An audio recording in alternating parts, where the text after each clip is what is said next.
Today's topic is sustaining student engagement through equity and inclusion. Equity and inclusion have become kind of this paramount issue in adult literacy, and it is important in a supportive and effective learning environment. And by fostering that sense of belonging and respect, we can empower our adults.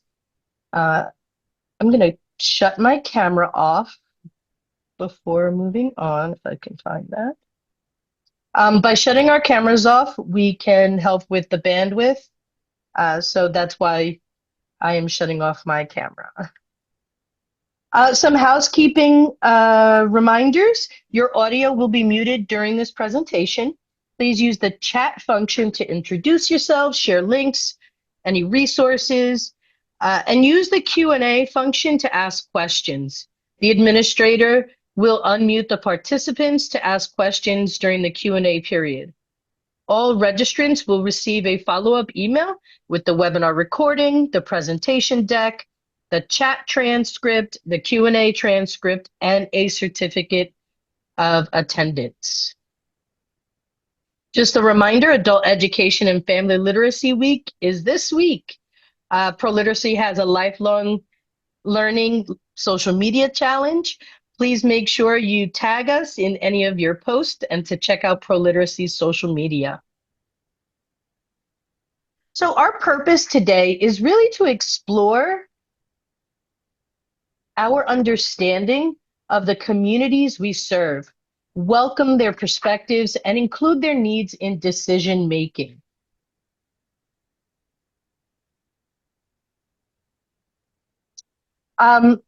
Generally speaking, adult education is not a one-size-fits-all mentality, right? We want individual differences to be respected. Adults have diverse backgrounds, experiences, styles, and goals, and a rigid approach that doesn't accommodate them can be ineffective or even counterproductive. Adults often are motivated by these intrinsic factors, such as their personal growth or career advancement. And so this approach of one size fits all does not work with their individual motivations. Also, as we all know, adults have different learning styles, and it is to their benefit that we address those. And then the context in which they learn contributes to their success. And that's what we're going to talk about today, the learning context and how building an equitable and inclusive environment is essential in adult literacy. So as we know, adult learners are self-directed. They have a ton of life experience. They are more likely to be ready to learn when they perceive it as relevant to their goals or their needs. And their orientation to learning is really to be focused on the problems that they face or the current situations and contexts that they're in. And so it's important for practitioners to be reflective on that, those ideas, right? And use that information to build a welcoming and inclusive workplace and classroom. So I'm going to share with you some tools for building relationships, and so that students and staff well-being is central, so that retention in the programs improve, and then the outcomes and scores and work improves. Also, it's because it's the right thing to do. So some of the tools that we'll use are asset-based and inclusive language and practices. We'll use a tool called Calling In. We'll talk about equity and cultural responsiveness. Let's start with some definitions. Equity in education is defined as every student having access to the resources and rigor that they need at the right moment in their education across all of those identities listed on the screen. So the important part in this definition is the resources and rigor. So we want to always make sure that the students have work that is level appropriate, but also provides them with the rigor and the challenge to think critically about the content that they're learning. Inclusion is defined as engagement within that community where equal worth and inherent dignity of each person is honored. And so what is central here is that inherent dignity part. Inherent dignity talks about the personhood of our students. And when we realize that we're working with adults, we understand that they are our community members. They are the people we ride the bus with. They're the people we go to church with. Our students are adults. And so it is important that we approach them in a way that is respectful of that they are an equal community member. Belonging is defined as experiencing appreciation and validation, acceptance and fair treatment. And those are essential to building an inclusive environment. And lastly, cultural responsiveness is defined as having the ability to understand cultural differences, recognize potential biases, and look beyond differences to work productively with children, families, communities, whose cultural contexts are different from yours. So we're going to start with our asset-based and inclusive language practices. I'm going to share this video, and it's going to be hard to watch. I want you to notice and wonder about this video. It takes about a minute and a half or 2 minutes, but I want you to take some time to reflect on the phrases that might cause harm or the way that the gentleman spoke, and notice and wonder about it. And then as you're noticing and wondering, put that in the chat box. Patty, will you please let me know if you can hear the audio? Yes, I'll let you know. Yeah, you might want to share your audio. All right, Sure. give me 1 second. Mhm.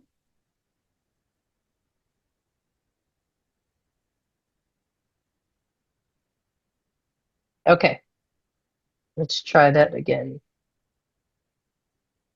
Roll off into a made-up Can you hear that? language, and I've taught Yes. it to my granddaughter, so if she thing on the air, if you ever listen, I sometimes just roll off into a made-up language, and I've taught it to my granddaughter, so if she starts crying or this baby over here starts crying, I have something for them. It's Ishka Malufka language.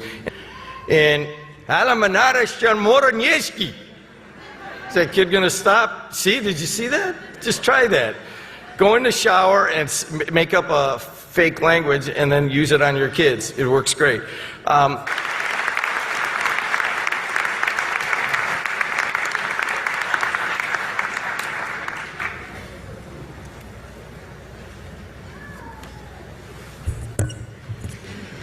Well, all I can say is,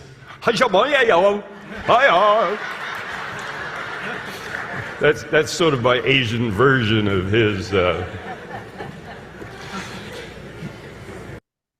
All right, so take a moment and jot down some notes in the chat. What did you notice about that commencement speech? What did you understand from those words? Yes, I hear making language sound like a real language, stereotyping, Asian version of, very insensitive. Absolutely. The Asian remark seemed racist. Absolutely. Awkward. Yes. Fear associated with using an unknown language. Yes, absolutely. All of these answers are incredibly powerful. Defacing, belittling, prejudice, offensive. Absolutely.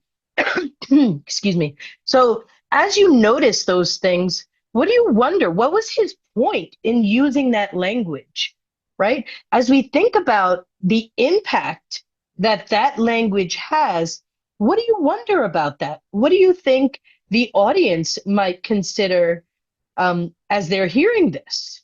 What are those wonders or questions you might have?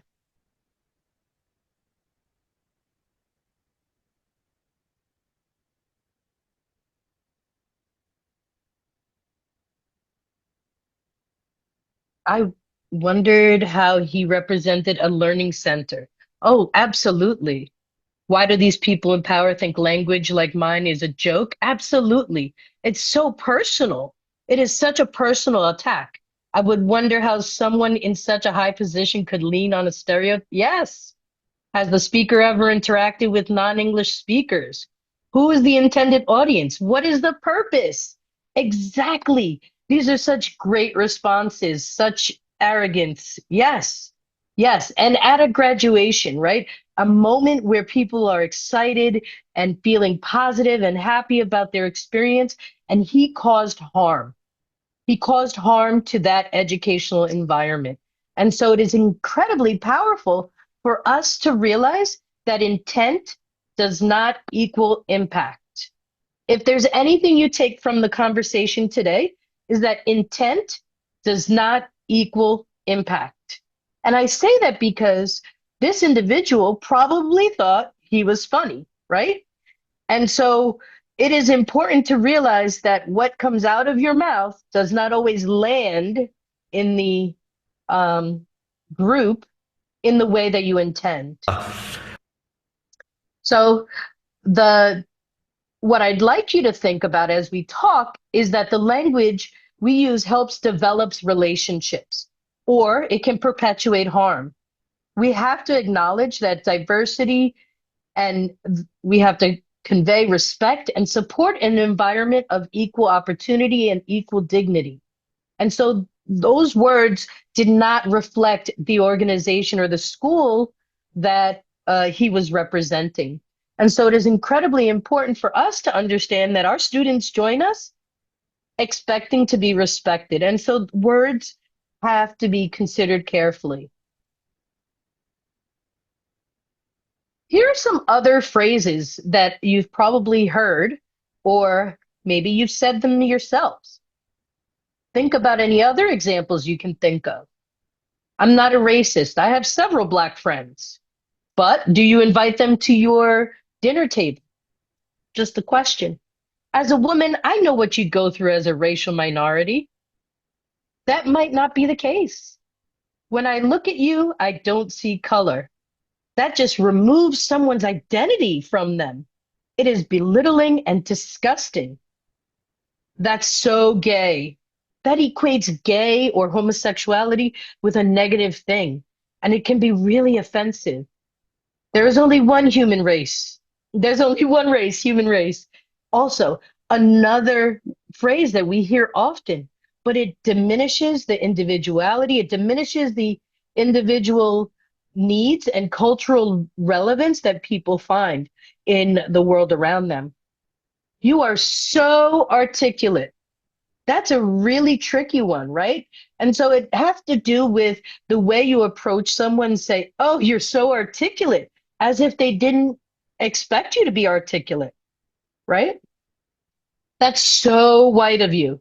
That is an offensive term. It is an offensive way to treat someone, and it categorizes people, or rather, it puts people in one box. The same thing with the phrase you people, right? So as you think about your interactions with students and your interactions with your staff members, people are listening for these types of comments. And so it is important and crucial to think about actively changing your language. One of the most critical aspects of inclusion is that it must happen actively. When we just passively think of ourselves as good people, but don't do anything to actively include others, that creates a passive exclusion. And exactly why, oops, I'm sorry. Let me go back one second. That's exactly why we have to think about all humans having bias. And so do the institutions we build. And so Dr. Tiffany Jana wrote a really good book called The Subtle Acts of Aggression. And she talks about the way that can manifest in the workplace. And so it's a really unique book. I encourage you all to read it. I have references or resources at the end. So in the chat box, I want you to think about one of these phrases. Consider the unintended impact of one of these phrases.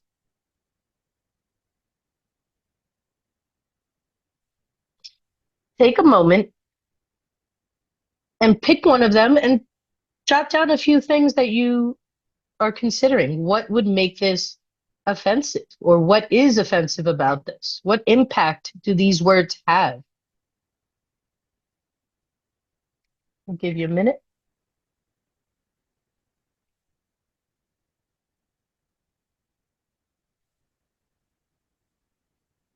Using what you know about equity, inclusion, belonging, and cultural responsiveness so far, I want you to think about how these words might cause an unintended impact on the recipient.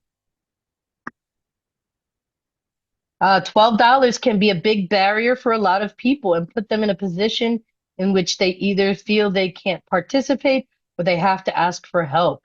Yes, another comment, entrance fee, only $12. How do you know what anyone else could afford? Absolutely. And so these things are comments from classrooms, right?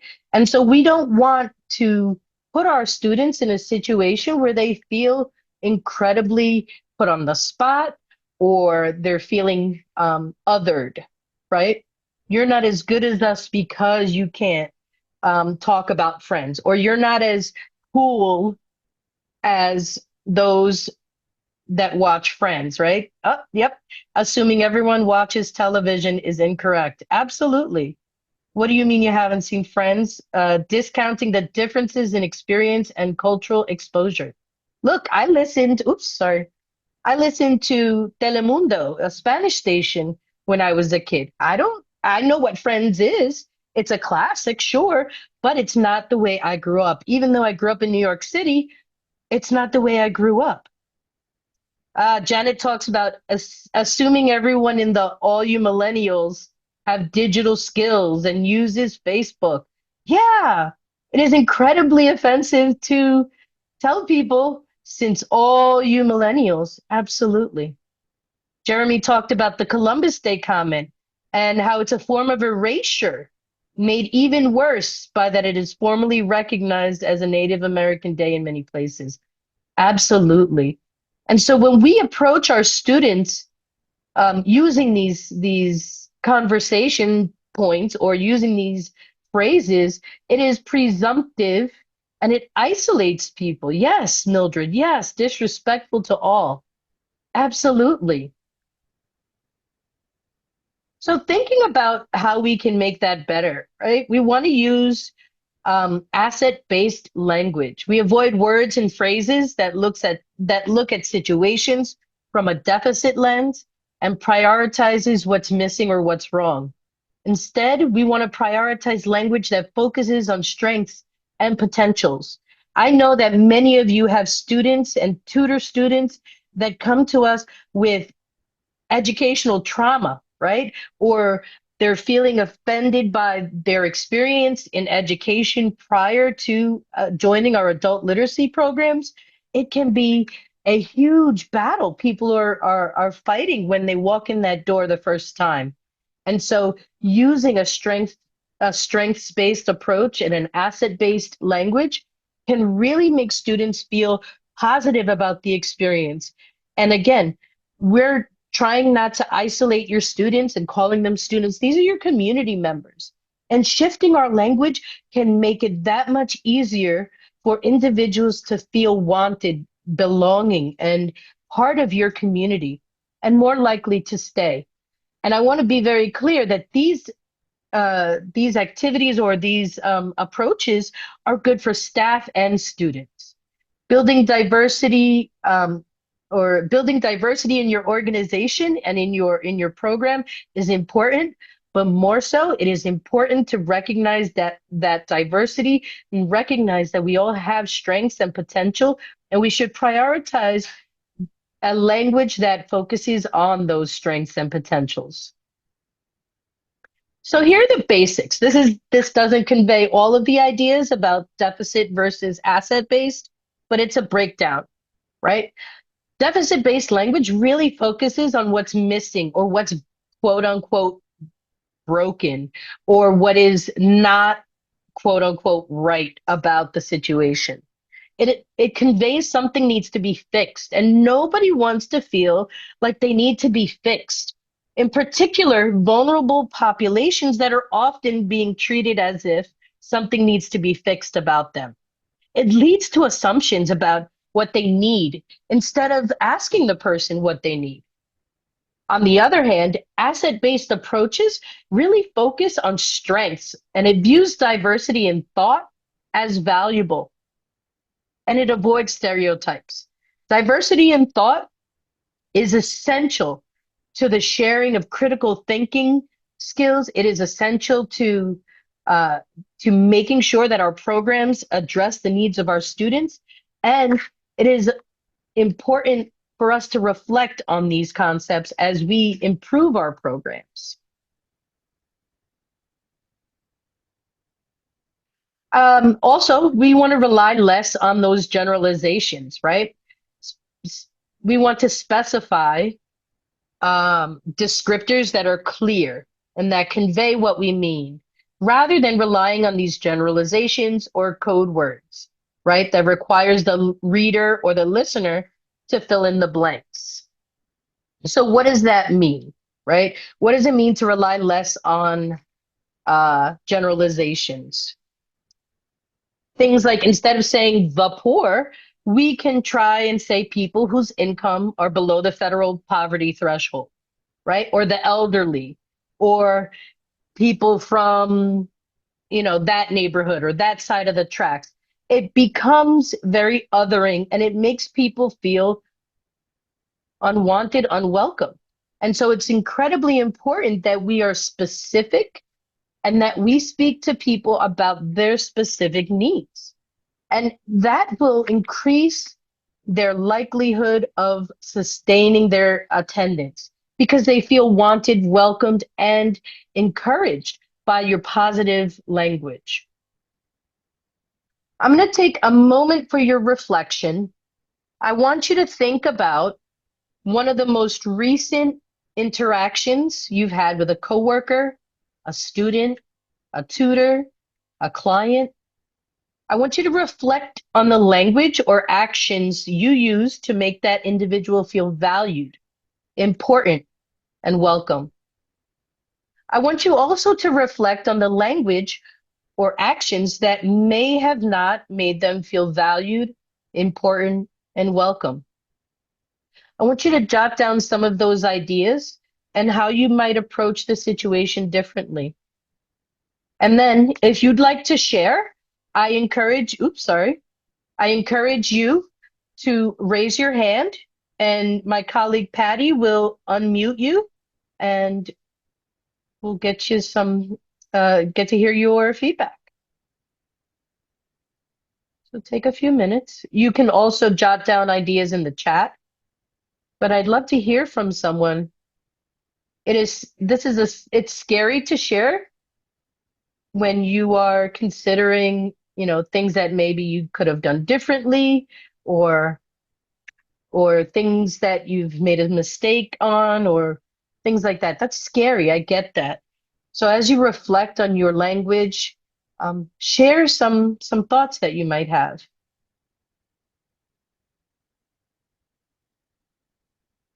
If I know your name, you're in trouble. I might call on you. I'm just kidding. Hey, Sarah, I see you there.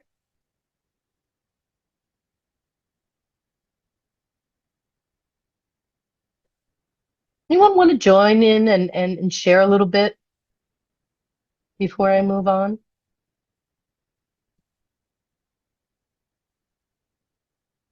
That's fine.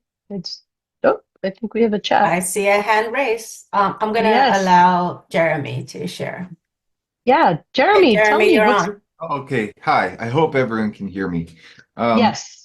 So, for to make individuals feel valued, important, and welcome, I actually am a big fan of personing an individual. So, for example, person with autism, instead of Yes. autistic people, and the same thing if you're talking about race or language, to not use those terms as a noun, but to actually Right. the individual I'm talking to.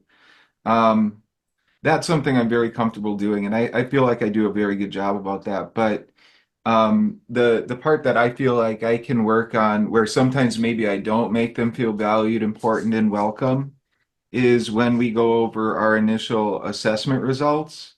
And Yes. I start focusing probably too much on the areas of need versus their strengths. I think I can do a much better job of that. Jeremy, I want to thank you. That was beautifully said. And I love what you talked about, the people first language, right? Instead of saying the condition or the state of being first, you always use person with or person of. I think that's such an important thing. And then your reflection on where you can improve was such a great example, right? When students come to us and we put down in front of them papers and papers to fill out, and then they take an assessment, they are feeling overwhelmed. And sharing assessment results can be a tricky thing because students feel it's very personal, right? They've already got this anxiety or concern about coming back to school or improving their skills, or maybe they don't have an idea of where they kind of land. It is incredibly important to say, hey, these are the skills you have and that are you're doing well with, and these are the areas that are challenging for you. And we're going to work together to meet your academic goals. Janet says in the chat, I love ideas for reviewing assessment that is more positive since we're all focused on what the students need to learn. Yes, yes. Janet, I would add to that the idea of using the goals of that student to drive your conversation around assessments and how their goals are reflected in that assessment or how they did. Mildred says, it would be an improvement to apply this awareness more deeply in initial presentations, presented evaluations and assessments. Yes, absolutely. And thinking about our programs and the way we invite students to join our community, that's their first opportunity to meet us, their first opportunity with education since a previous situation, right? It is incredibly valuable to take our time. We are talking with people, our community members, our neighbors, people that ride the bus with us. These are our community. It is incredibly important to continue the conversation in a way that is reflective of their importance in your program. Jeremy continues by saying it's especially important with those initial assessments. Yes, they come to us with a lack of formal education, sometimes trauma, certainly. So what happens after you offend someone? This is a big question. People are like, what do I do? I've been saying this phrase all my life, and now I don't know if I've offended someone. So what are the things that you might say? Put this in the chat box. What are the things that you might say after causing harm? Doesn't have to be right or wrong. Everybody has a different way. Again, Jeremy, I appreciate your sharing. Does anyone want to come on onto the mic and share a little bit? Janet says apologize. Janet, do you want to elaborate that on apologizing? How do you apologize? You want to come on the microphone? Tony says, I'm sorry I wasn't being sensitive. Go ahead and let Janet on. She's on. Okay. Hi, Janet. Hey there. Go for it. When I've said something that did not hit the way I expected, it's for me, it's always, I am so sorry. I did not mean to do that. And let me come up with a different way to say what I was trying to say. So acknowledging that I caused the harm and, letting them know it's like, it's not just oh, I'm sorry, and I'm going to go on and do it, do it again later. Let me come up with a different. That was such a reflective comment, Janet. Thank you so much. It is exactly what I was thinking, right? Apologize. But that apology has to be sincere. It also has to include in the future, I will do X, because that intentionality shifts the responsibility back onto you, back onto the person who is causing the harm, right? Instead of, chuckling, oh, I'm sorry, yeah, sorry about that. I'll change my language. If you drop it off like unimportant, it can really shift the way you communicate. Um, Tony says, I'm sorry, I wasn't being sensitive. Absolutely, that's a way. Um, and it acknowledges where you made the mistake. Apologize when appropriate and be intentional, intentionally aware moving forward. Absolutely. Intention is what it's about. Michael says, thank you. I learned something I can apply in the future. That's what it's about, all that intention, right? Don't over apologize. I agree with you on that, Haiti. Sometimes it can be Mar offensive. Yes, yes, Maribel, there is a question in the chat. I'm not sure. sure if you would like me to ask it since we're around the topic. It was Yes, with the go slide for it. before.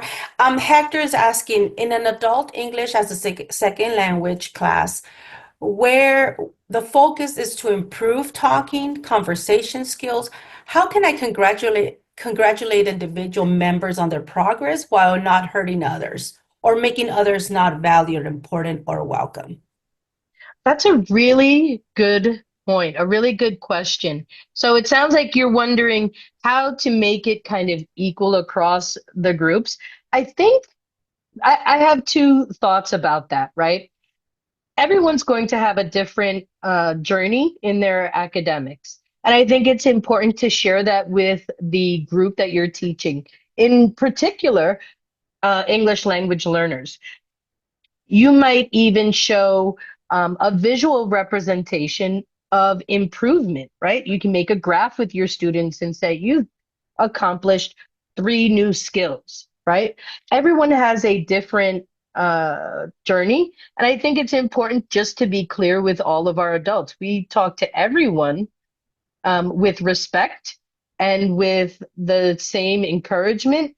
And I think that's the point. If anyone has a better or different way to address Hector's question, I'm all ears.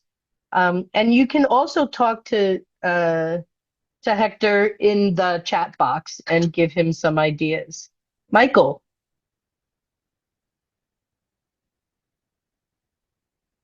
Patty, can you unmute Michael?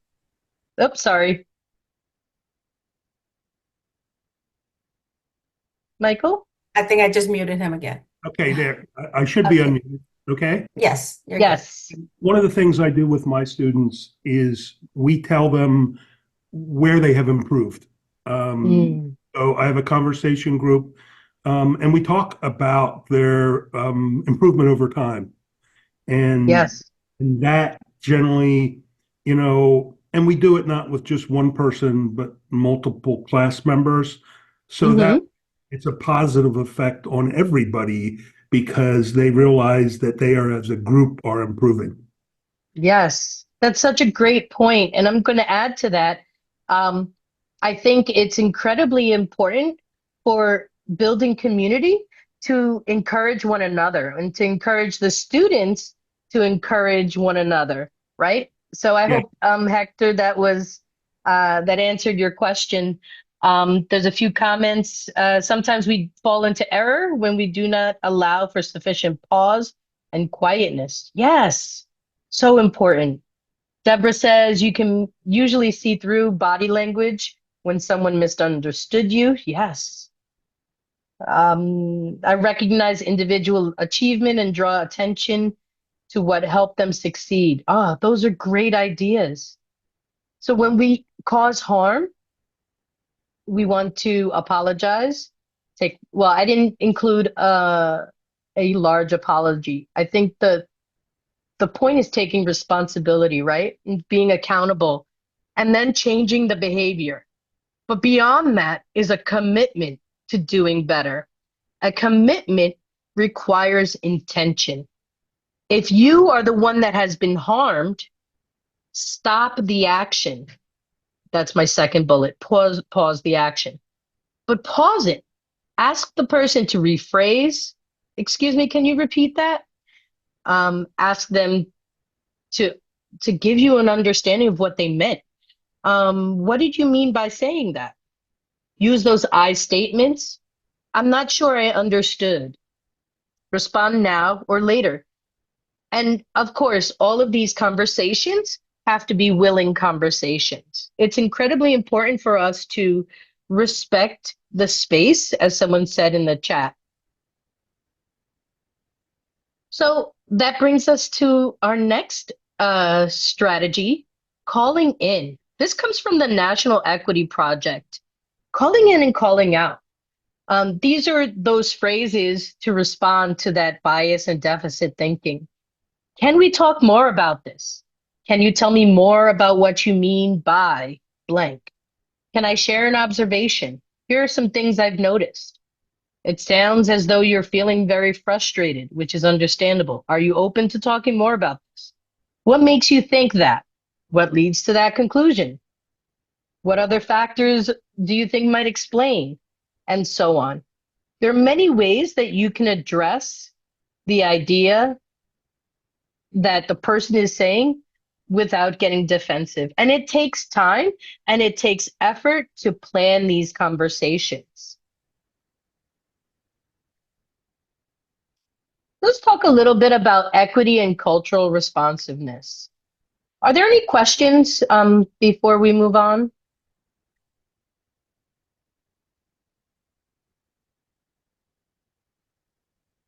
Okay. And there'll be time at the end for everyone to ask questions. Equity and cultural responsiveness. So how do we ensure that we have equity and cultural responsiveness in our program, in our classroom, in our lesson plans? We want to make sure that there's representation. Do the materials depict people from diverse backgrounds in a balanced way? In a balanced way. That's the essential component, is that we respect all backgrounds in a way that is equal to the way we respect other backgrounds. Perspectives. Are different cultural viewpoints and experiences included? Some cultures share stories. Some cultures don't share stories in the same way, right? They pass down knowledge in another way. It is important to make sure that we are acknowledging those different cultural viewpoints and experiences. Language. So in adult ed, we have tons of language, tons of jargon, excuse me. Jargon like ABE, HSC, GED, right? All of these words that we use regularly, that can lead people to misunderstanding. We want to make sure that we avoid clear, concise. We want to avoid jargon and stereotypes and be clear and concise. And then I want you to think about the materials that you use or that your teachers or tutors use. Does it connect with the learners' backgrounds and their lived experiences? If you live in Florida and your students have always been in Florida and they've never been skiing, and you give them an example about skiing on a mountain, it's not connected to their experience, right? And so it can be hard for them to learn the concept, whatever concept you're trying to teach, if they don't have that experience. And so being aware of what our students' experiences are is essential. I want to think about commitment now. I want you to reflect always. I think it's important for us to be reflective practitioners. I want you to think about revising your language. Start small, make a goal. Maybe you use one phrase that you want to change. Make a goal and follow through. Talk to your colleagues. Plan and revise documents, processes, and environments, and then revise them. So plan and then do it. That's that commitment, right? Something I want to bring up in regards to the last two bullet points about revising your documents, processes, and environments. If you have intake paperwork that doesn't allow for people to put, for example, their particular pronouns, right? That might be something you want to include. Or if it asks a question in a way that is offensive, right? Uh, do your documents and processes encourage people to feel nervous because they're including information that's very private or personal? Or do those documents inhibit them from moving forward? Think about that. That goes back to that reflective practice. I want you to take a minute right here, right now, to write down a goal for incorporating asset-based and inclusive language in your practice. I want you to think about an accountability partner. Who might you reach out to say, you know what, I'm trying this. Maybe you're on today with a colleague. Let them know you have a goal. If you want to share your goal in the chat box, I am happy to be your accountability partner. I will email you and check in on you. But it is the number one thing you can do to help yourself remain committed. And so at the end of this, I wanted to ensure that you had enough tools in your tool belt to proceed. You know how words have impact. You know how equity means everybody gets what they need. And we've gone over the cultural responsive checklist. Thank you for listening. I want to spend the next 15 minutes on Q&A, a little less than 15 minutes. And also at the end of the slide deck, you'll see all my resources, okay? So let's go ahead and get some questions or share some scenarios or any feedback you might have.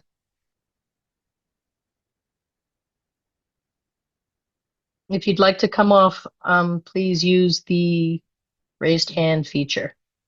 If you'd like to come off. And I'll put my Michael?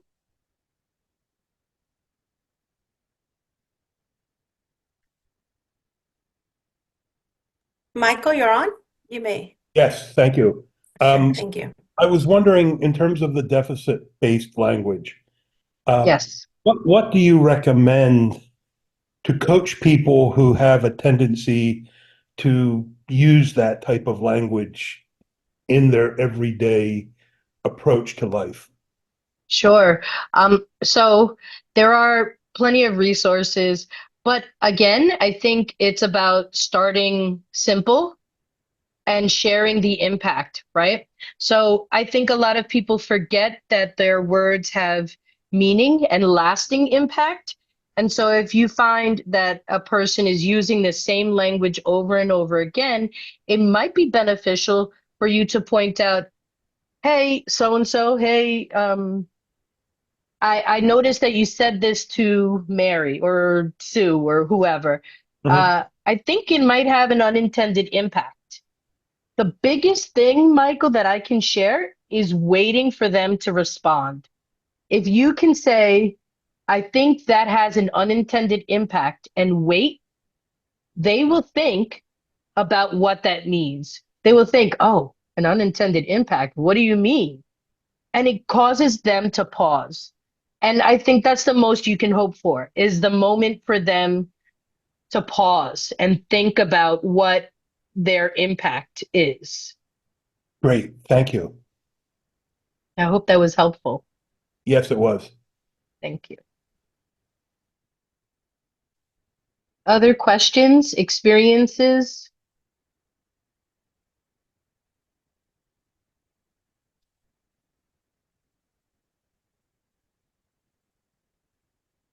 Tony says, I have an accountability partner.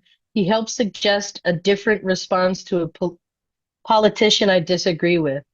Tony, do you want to share a little bit more?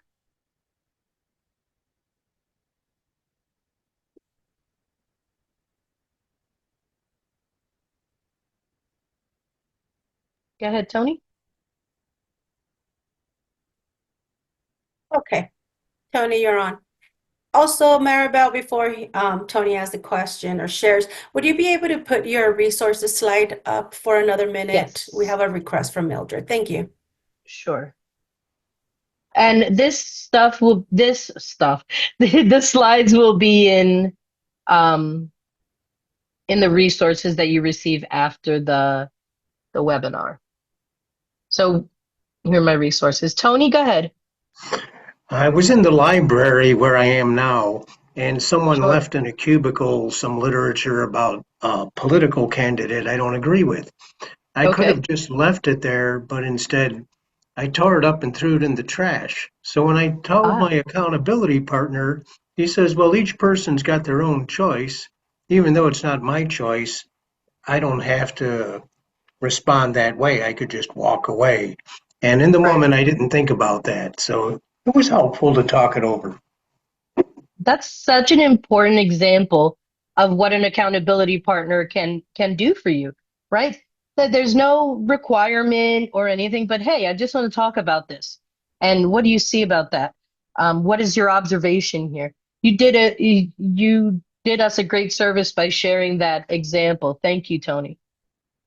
Other questions, examples?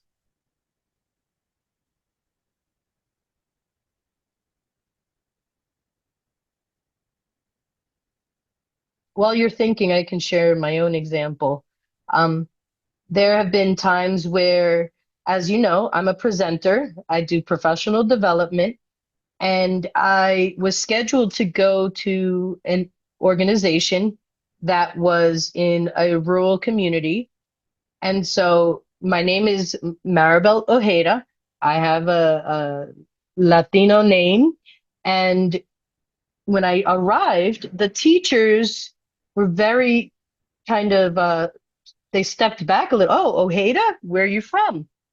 And then proceeded to ask me a bunch of questions about my last name, where's your origin, um, where are you from? All of these questions when I was there to present about math, right?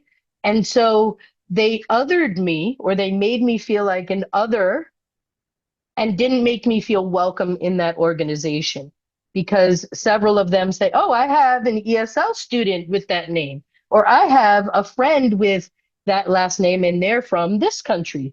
Um, that constant othering was really offensive. And so I struggled to figure out what to say in response. And this reminds me of Michael's question, right? What do you respond to people when you have a commitment to equity and inclusion, but they don't, right? Again, I always reflect and revise my language. So I asked them a bunch of questions. Okay, so why is that important to you? Why are you making a comment about my name? What's the concern? And they had varying answers, but I asked them to think about it. And that, again, like I said earlier, thinking about it and creating that moment of pause is essential to get people to hear and then make a change. Jeremy? Okay. So my education coordinator is my accountability partner. We're a small group and I Sure. often run things by her. And I know that she helps keep me on the right track. So my question is, we are very often discussing how to make our intake process and paperwork more inclusive. Hmm. And one of the things that I'm proud to say is, we have it updated to ask their gender identity as well as pronouns. But one thing that I've found is that there are a lot of materials out there, and especially for English language learner, that are quite out of date and Yes, will still say things like he for male, she for female, they for more than one person, and doesn't even get into the fact that there are non-binary people who use he, sure. there are non-binary people who use they, them, and so on. Is there any kind of a movement or resource, that I can maybe lean on uh, and I to contact maybe some of the publishers to let them know that, hey, you know, some of these materials might be considered insensitive. Yeah, absolutely. That's such a big question. And I want to recognize that that is a huge undertaking. And I applaud you for moving forward. The best thing I can say, Jeremy, is really focus on the resources to improve the language. When approaching an organization or an entity, not only do you want them to acknowledge the problem, which they may not, and we can't force people, but also to provide the resource that helps them.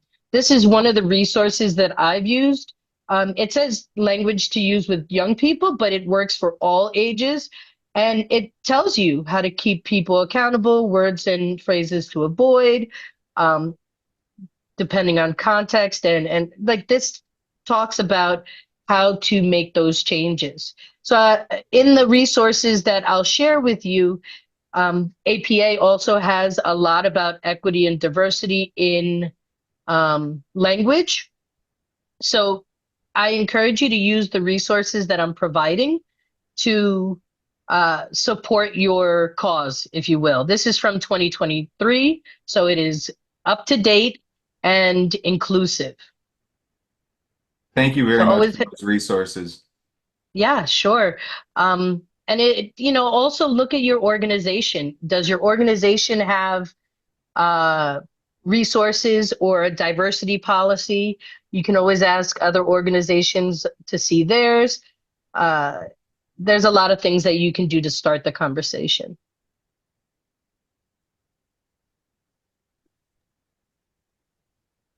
Deborah talks about having students who have learning disabilities or have an IEP, and where is there a good resource to obtain age-appropriate material? That's such a good question, Deborah. I know that in ProLiteracy's Ed Network, we have age-appropriate low-level resources. So we will put, Patty, can you put the link for Education Network in the chat for Deborah? We have lots of free like Yes. reading materials, and Patty, can you expand on what is in EdNet? Excuse me. Yeah, so we have several resources and materials where if you already have an account on Education Network, which is our LMS, you can type in your search for those resources and they will pop up.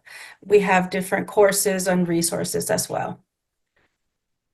Thank you. Yes, Maribel, you're welcome. There is a question in the Q&A from Hector. He says, in a class with several levels of English, what can I, as a class leader, do to let higher level English students understand that we need to accept and hear lower level English students, all without discouraging anyone involved in the class? That's a really good question, Hector. It is incredibly important to teach that we value everyone's progress as progress and that everyone has a different journey. And I think it is important, especially in English language classes, that we identify the language that they don't have already to communicate about that. So we have about 4 minutes. I want to take Deborah's question and any last thoughts. Yes. Deborah, you're on. Oh, I think you just muted yourself. There you go. Go ahead, Deborah.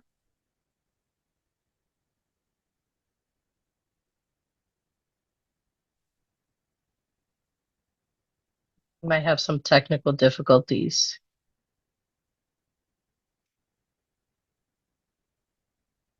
Any last thoughts in otherwise while Deborah's working on her tech?